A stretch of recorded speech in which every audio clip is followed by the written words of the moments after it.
कर दायित्व का अर्थ। किसी करदाता के कर दायित्व से तात्पर्य निवासी स्थिति के अनुसार कौन सी आय पर किसके द्वारा कर देना है उससे है। यानी जब कभी भी किसी भी करदाता के कर दायित्व की बात की जाती है तो किस करदाता के द्वारा, यानी किसी भी व्यक्ति यानी इंडिविजुअल के द्वारा, HUF यानी हिंदू अविभाजित परिवार के द्वारा, किसी भी कंपनी के द्वारा, किसी भी फर्म के द्वारा या फिर किसी भी व्यक्तियों के समूह के द्वारा उसकी किस आय पर कर देना है उससे होता है। कर दायित्व, कुल आय का क्षेत्र अथवा कर भार, ये सभी एक ही बात की तरफ संकेत करते हैं कि किसी करदाता को किस स्थिति में कितने कर का भुगतान करना है। यानी किसी भी करदाता को किस स्थिति में कितने कर का भुगतान करना है, ये सारी की सारी बातें इसी बात पर निर्भर करती हैं कि कर दायित्व एवं कुल आय का क्षेत्र क्या है। हम लोग आगे बात करते हैं कि स्थान के आधार पर आय का उपार्जन या प्राप्त होना क्या होता है। यानी किसी भी स्थान के आधार पर कोई भी आय प्राप्त होती है तो उसमें क्या वर्गीकरण किया गया है, कितने प्रकारों में बांटा गया है, उसकी बात की जाती है। अब किसी भी करदाता को विभिन्न स्रोतों एवं उसके कार्य क्षेत्र के हिसाब से आय प्राप्त होता है।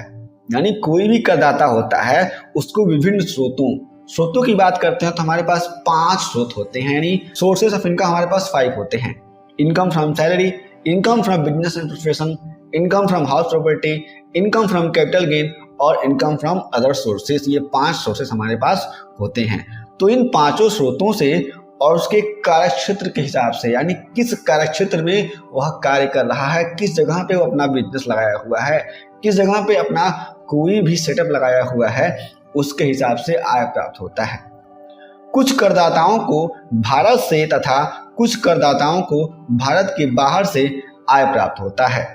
इसी के आधार पर इन आयों को भी भारतीय आय एवं विदेशी आयों की श्रेणियों में बांटा जाता है।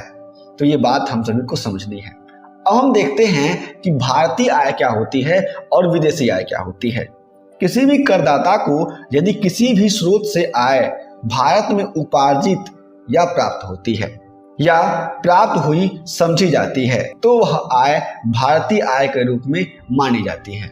यहाँ पे कहा गया है किसी भी करदाता को कोई भी आय भारत में उपार्जित होती है, यानी भारत में उसको मिलती है, यानी उसका उद्भव भारत में है, और या प्राप्त होती है या फिर उसको भारत में प्राप्त हो रहा है या फिर प्राप्त हुई समझी जाती है, इसको हम लोग आगे डिटेल में समझेंगे, तो वह भारतीय आय मानी जाती है।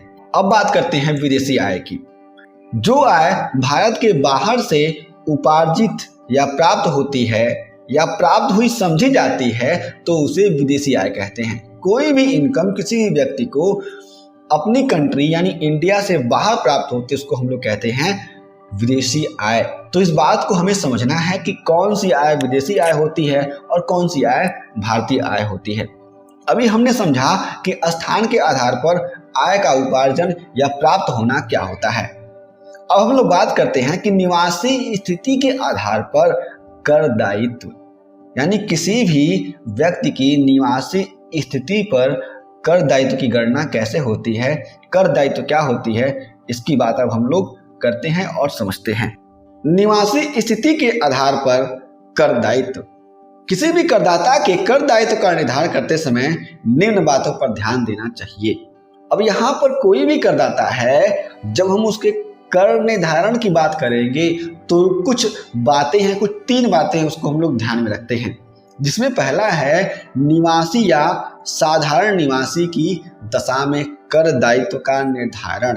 यानी कोई भी निवासी है या फिर साधारण निवासी है, उसके द्वारा जो इनकम हो रही है उसके कर दायित्व का निर्धारण कैसे होगा उसकी बात की जाएगी। दूसरा है असाधारण निवासी की दशा में कर दायित्व का निर्धारण। कोई भी असाधारण निवासी है उसकी दशा में कर दायित्व का निर्धारण क्या होता है उसकी बात हम लोग करेंगे। और तीसरा है अनिवासी की दशा में कर दायित्व का निर्धारण, कोई भी अनिवासी है उसकी दशा में कर दायित्व का निर्धारण क्या होता है। मेरे प्रिय साथियों, यह निवासी क्या होता है, साधारण निवासी क्या होता है, असाधारण निवासी क्या होता है, अनिवासी क्या होता है, इसको जानने के लिए आप लोग हमारे इनकम टैक्स के प्लेलिस्ट में जाकर के वीडियोस देख लीजिए कि ये सारी की सारी बातें क्या होती हैं।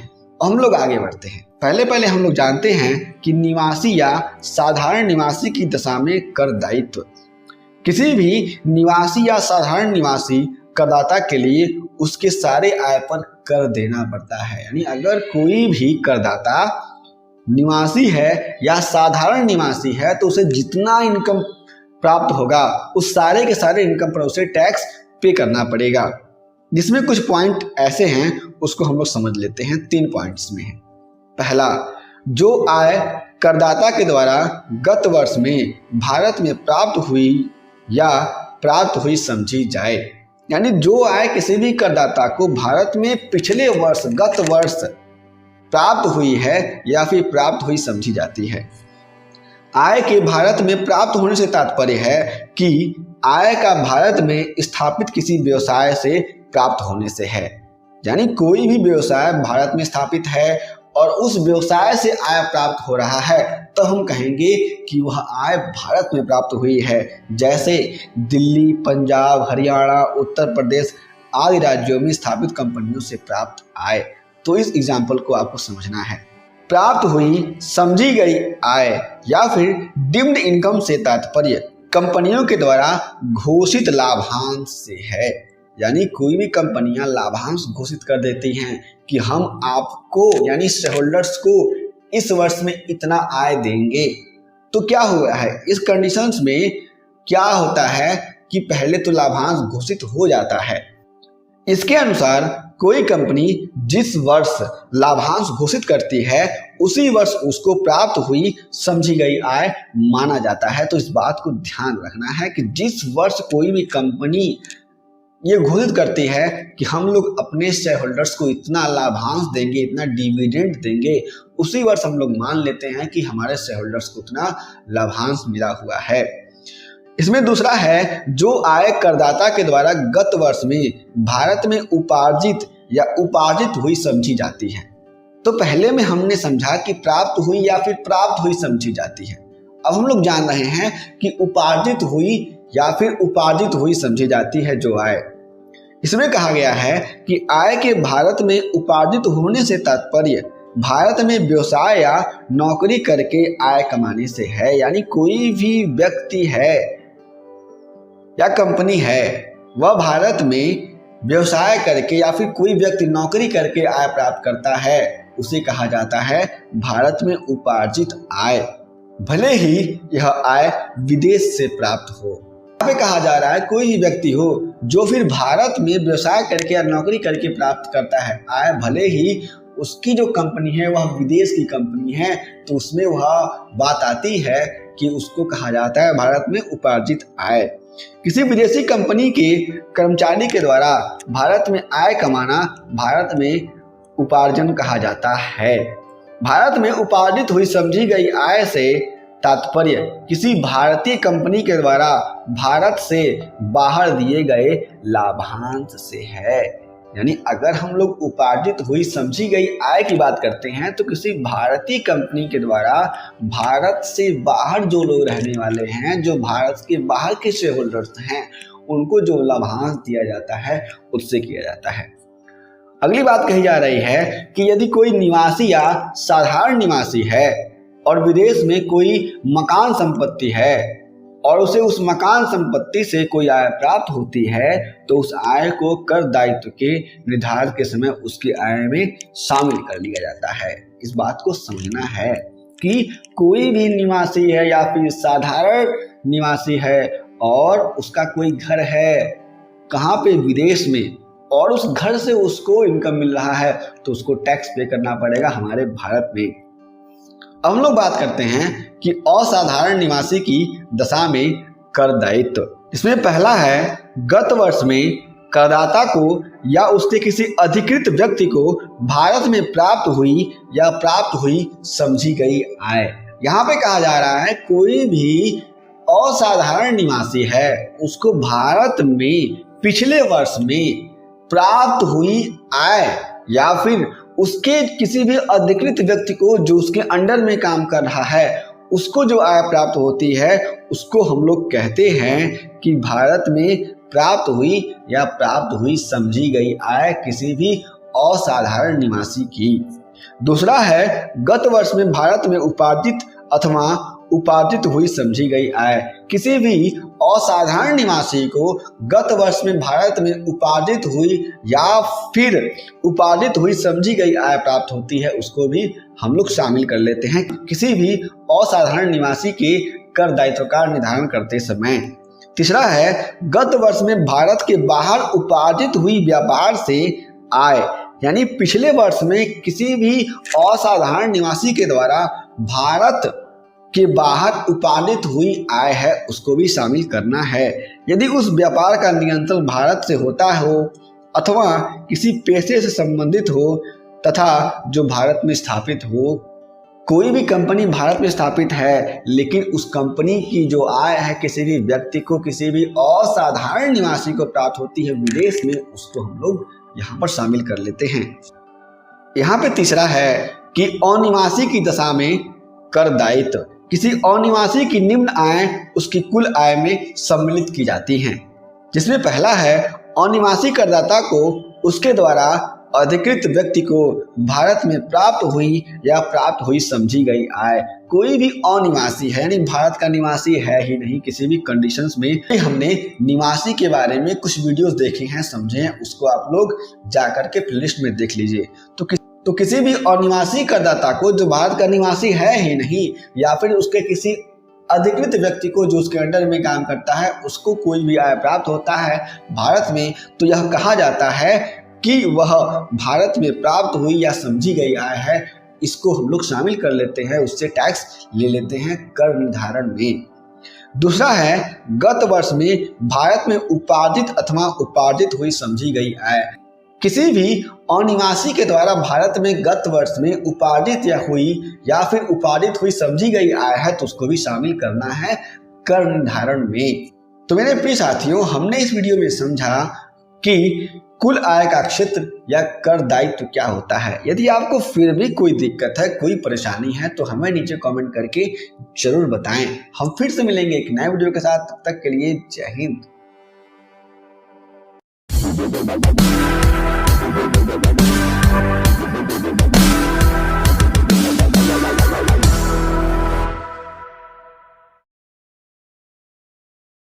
लोग सबसे पहले जानते हैं कि भारत में प्राप्त हुई आय क्या होती है, यानी इनकम रिसीव्ड इन इंडिया। कर दायित्व के निर्धारण के समय करदाता के द्वारा भारत में प्राप्त हुई आय से तात्पर्य यह है कि करदाता को आय सर्वप्रथम भारत में प्राप्त हुई है।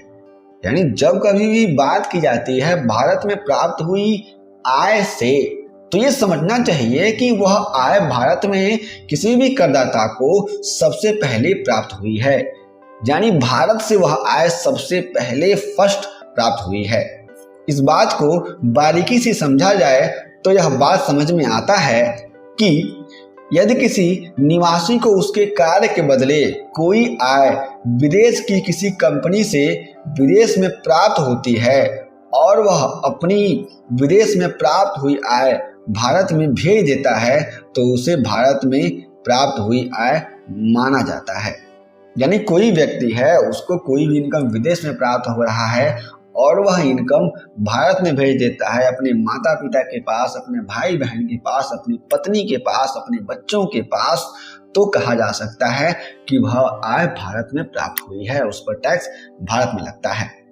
लेकिन यदि किसी अनिवासी को उसके कार्य के बदले कोई आय विदेश की किसी कंपनी से विदेश में प्राप्त होती है और वह अपनी विदेश में प्राप्त आय भारत में भेज देता है तो उसे भारत में प्राप्त हुई आय नहीं माना जाता है। यानी कोई भी अनिवासी है जो भारत का निवासी है ही नहीं, जिस तरीके से हमने इसकी गणना की थी, तो उसको जो आय प्राप्त होती है किसी विदेशी कंपनी के द्वारा विदेश में वह किसी भी व्यक्ति को, अपने चाहने वाले को भारत में अपनी आय का हिस्सा भेज देता है तो इस कंडीशन में वह आय भारत में प्राप्त हुई आय नहीं मानी जाती है। जैसे एक एग्जाम्पल दिया गया है, जॉन एक अनिवासी है, वह अमेरिका में रहता है। यदि वह अमेरिका में नौकरी से प्राप्त आय को भारत में उसके मित्र रमेश के पास भेजता है तो वह आय भारत में कर योग्य नहीं होती है। तो इस बात को आपको समझना है कि भारत में प्राप्त हुई आय क्या होती है, यानी इनकम रिसीव्ड इन इंडिया। तो हम लोग बात करते हैं दूसरे टॉपिक की, यानी भारत में प्राप्त हुई समझी गई आय, income deemed to be received in India. कर दायित्व के निर्धारण के समय करदाता के द्वारा भारत में प्राप्त हुई समझी गई आय से तात्पर्य यह है कि आय वास्तव में करदाता को प्रत्यक्ष रूप से प्राप्त नहीं हुई है। कोई भी करदाता है उसको आय प्रत्यक्ष रूप से यानी डायरेक्ट प्राप्त नहीं होता है, डायरेक्ट रिसीव नहीं होता है, इसलिए उसको कहा जाता है भारत में प्राप्त हुई समझी गई आय। लेकिन आयकर अधिनियम के अंतर्गत उन्हें प्राप्त किया हुआ मान लिया जाता है, लेकिन आयकर अधिनियम मान लेती है कि वह आय भारत में ही प्राप्त हुई है। इसी को कहा जाता है भारत में प्राप्त हुई समझी गई आय, यानी income deemed to be received in India. जैसे यहाँ पे एग्जाम्पल दिया गया है, किसी कर्मचारी को प्रमाणित भविष्य निधि खाते में नियोक्ता द्वारा किए गए अंशदान एवं फंड की राशि पर ब्याज की राशि से रिफंड की राशि में वार्षिक वृद्धि। तो यहाँ पर कोई भी कर्मचारी है उसको उसके भविष्य निधि खाते में यानी प्रोविडेंट फंड अकाउंट में भी उसका एम्प्लॉयर है यानी उसका नियोक्ता है, उसके द्वारा अंशदान किया गया है और उस अंशदान पर उसको ब्याज प्राप्त होता है तो उसको इसमें शामिल किया जाता है। हालांकि यह वार्षिक वृद्धि करदाता को गत वर्ष में प्राप्त नहीं होती, किंतु इसे करदाता द्वारा प्राप्त हुआ मान लिया जाता है और कुल आय में इसको सम्मिलित कर लिया जाता है। और जब कभी भी टोटल इनकम की गणना की जाती है, टोटल इनकम का कैलकुलेशन किया जाता है तो इसको शामिल कर लिया जाता है जब हम लोग बात करते हैं भारत में प्राप्त हुई समझी गई आय की। तो सबसे पहले हम लोग जानेंगे कि भारत में उपार्जित अथवा उदय हुई आय क्या होती है। Income accrued or arisen in India. भारतीय आयकर अधिनियम के अनुसार कर निर्धारिती यानी असेसीज द्वारा प्राप्त आय के अलावा निर्धारिती यानी असेसी के द्वारा अर्जित या उपार्जित आय पर भी टैक्स लग सकता है। यानी कोई भी आय किसी भी असेसी को प्राप्त हो रही है, उसके अलावा कोई भी आय उसने उपार्जित किया है या फिर उदय किया है, उदित हुआ है उसके द्वारा, तो उस पर भी उसको टैक्स देना पड़ेगा। आय के उपार्जन या उदय होने से आशय यह है कि जब कोई करदाता आय प्राप्त करने का अधिकार तो प्राप्त कर लेता है, लेकिन यह आय वास्तविक रूप से उसे गत वर्ष के बाद प्राप्त होती है। यानी कोई भी करदाता है उसको आय प्राप्त करने का अधिकार पिछले वर्ष प्राप्त हो चुका है, लेकिन उसको आय पिछले वर्ष न प्राप्त हो करके अगली वर्ष प्राप्त हो रहा है, तो यहाँ पे कहा जाएगा कि उसको आय उपार्जित हो गई है या फिर उसको आय उदित हो गई है। जैसे कोई भी व्यक्ति है उसको 5 लाख रुपए प्राप्त करने का अधिकार पिछले वर्ष प्राप्त हो चुका कि उसको 5 लाख रुपए मिलेंगे, लेकिन उसके खाते में उतने पैसे नहीं मिले, उसके हाथ में उतने पैसे नहीं आए, तो क्या होगा, इस कंडीशन में हम लोग समझेंगे कि उसको आय उपार्जित हो गई है। आय की ऐसी प्राप्ति यदि गत वर्ष के बाद भी होती है तो भी आय का उपार्जन या उदय होना उसी संबंधित गत वर्ष में माना जाएगा। वही बात कहा गया है कि आय अगले वर्ष प्राप्त होगा तब भी हम लोग समझेंगे कि पिछले वर्ष से प्राप्त हुआ है। जब कभी भी आय के उपार्जन की बात की जाती है तो इस स्थिति में मायने यह नहीं रखता कि आय किस स्थान से प्राप्त हुई है। हम लोग ये नहीं देखते हैं किस स्थान से आय प्राप्त हुई है, इस बात को समझना है। व्यवसाय के अनुसार आय का उपार्जित होना उस स्थान पर माना जाता है जहां माल का विक्रय किया जाता है। यहाँ पे कहा जा रहा है जहां पर किसी भी वस्तु का विक्रय होगा। कोई भी कंपनी है उसने सामान बनाया उस सामान को बनाने के बाद से उसका विक्रय कहाँ पे होगा, जहां पे बेचा जाएगा उसको हम लोग समझेंगे कि वहां से आय प्राप्त हुई है। इसका विक्रय के लेन देन के नियंत्रण एवं निर्देशन से कोई संबंध नहीं है। इससे कोई संबंध नहीं है कि उसकी फैक्ट्री कहाँ लगी हुई है, उसका ऑफिस कहाँ है। जैसे यदि माल भारत के बाहर से खरीदकर भारत में बेचा जाता है तो संपूर्ण आय भारत में उपार्जित होगी। कोई भी मान लीजिए चाइना का फोन है, उसको भारत में लाकर के बेचा जा रहा है खरीद कर, तो इस कंडीशंस में हम लोग समझेंगे कि आय जो है भारत में उपार्जित हुई है और उस पर टैक्स भी भारत में ही लगेगा। लेकिन बिक्री भारत के बाहर की जाती है तो आय का उपार्जन भारत के बाहर होता है। इस बात को समझना है कि कोई भी भारतीय सामान है उसको हम लोग भारत के बाहर ले जाकर के बेच रहे हैं तो उसका उपार्जन भारत के बाहर माना जाता है। जैसे कोई भी टाटा का प्रोडक्ट है जो विश्व लेवल पर लोग पसंद करते हैं, उसको नेपाल में ला करके बेचा गया तो उसकी जो आय है वह नेपाल में उपार्जित हुई मानी जाती है। अब हम लोग बात करते हैं कि भारत में उपार्जित अथवा उदय हुई समझी गई आय की। इसके पहले हम लोगों ने जाना है कि भारत में उपार्जित अथवा उदय हुई आय। अब हम लोग समझेंगे कि भारत में उपार्जित अथवा उदय हुई समझी गई आय। Income deemed to be accrue or arise in India. कुछ आय ऐसे भी हैं जो भारत में उपार्जित अथवा उदय नहीं होती, लेकिन आयकर अधिनियम के प्रावधानों के अनुसार भारत में उपार्जित अथवा उदय हुआ मान लिया जाता है। तो कहा जा रहा है कि कुछ आय होती हैं जो भारत में उपार्जित नहीं होती हैं, न ही उदित होती हैं, लेकिन इनकम टैक्स कहता है कि उसको भी पकड़ लो, उसको भी समझ लो कि वह भी भारत में ही उपार्जित या उदित हुई आय है। इस तरह की आय कुछ निम्न होती हैं, उसको हम लोग जानते हैं। पहला है वे समस्त आय जो भारत में किसी व्यवसायिक संबंध के माध्यम से उपार्जित अथवा उदय हुई हो। यानी कोई भी आय है किसी भी व्यवसायिक संबंध से उत्पन्न होता है, जो संबंध भारत में हो तो उसको मान लेंगे कि वह आय भारत में उपार्जित या उदित हुई है। आयकर अधिनियम के अनुसार यदि कोई अनिवासी भारत में ऐसी क्रियाएं करता है जिससे लाभ या प्राप्तियां होती हैं तो ये क्रियाएं व्यवसायिक संबंध के अंतर्गत आती हैं। इस बात को समझना है कि कोई भी व्यक्ति है जो अनिवासी है वह ऐसी क्रियाएं करता है जिसके द्वारा उसको आय भारत से प्राप्त होती हैं, तो इस कंडीशंस में उस आय को भारत में उपार्जित या उदय हुई समझी गई आय मान लिया जाता है। अगला है भारत में किसी चल अथवा अचल संपत्ति से आय। किसी अनिवासी के द्वारा उसके भारत में स्थित किसी मकान, गाड़ी, जमीन, किसी मशीन जैसी संपत्ति चल तथा अचल संपत्तियों से प्राप्त किराया या भारत के बाहर प्राप्त करता है तो इसे भारत में ही उपार्जित या उदय हुआ माना जाएगा। यानी कोई भी अनिवासी है, किसी भी कंट्री का हो, इंग्लैंड, रूस, जर्मनी, फ्रांस, पाकिस्तान, बांग्लादेश, नेपाल, भूटान, किसी भी कंट्री का व्यक्ति हो, उसे भारत में आय प्राप्त होती है। कैसे प्राप्त होती है? उसकी कोई गाड़ी है, उसकी कोई जमीन है, उसके पास कोई मकान है, उसके पास कोई मशीन उसने भारत में रखा हुआ है, तो उसको किराया दे करके, उसको किराए पर दे करके उसको जो आय प्राप्त होती है उस आय को भारत में उपार्जित हुई आय मान लिया जाता है और इनकम टैक्स उसको पकड़ करके टैक्स ले लेती है। अगला कहा गया है कि भारत में आय के स्रोतों से प्राप्त होने वाली आय। किसी कंपनी द्वारा भारत में प्राप्त किए जा रहे व्यापार या कमाए गए लाभों में से कोई अनिवासी लाभांश प्राप्त करता है तो उसे भारत में उपार्जित आय मानेंगे।